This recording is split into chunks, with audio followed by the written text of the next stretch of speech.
Hey hi. ఒకవేళ రేపు కానీ ఎల్లుండి కానీ మీరు సంస్కృత ఎగ్జామ్ రాయడానికి వెళ్తున్నారా, అయితే ఇది మీకోసమే. Just listen.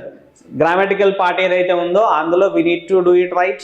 ఒకవేళ చేస్తేనే you will be getting the good marks, దాంట్లో ఏం డౌట్ లేదు. బట్ లాంగ్ క్వశ్చన్స్ ఏవైతే ఉన్నాయో అవి చేయడానికి I will give you simple tip.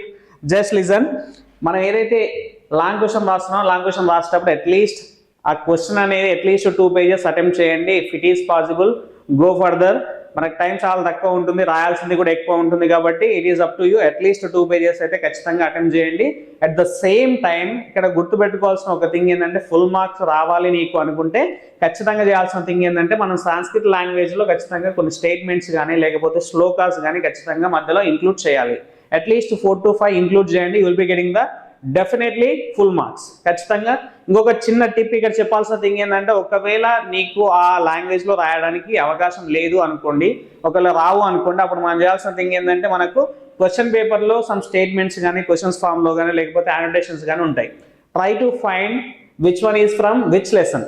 ఏ లెసన్కి సంబంధించిందో చూసి ఆ లెసన్కి సంబంధించిందాన్ని దానికి యాప్ట్ అయ్యేటట్టు దాన్ని అందులో ఇన్సర్ట్ చేయండి.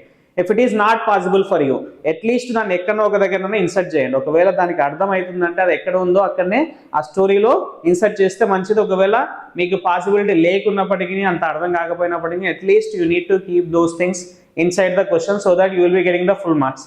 Right, good luck, thank you.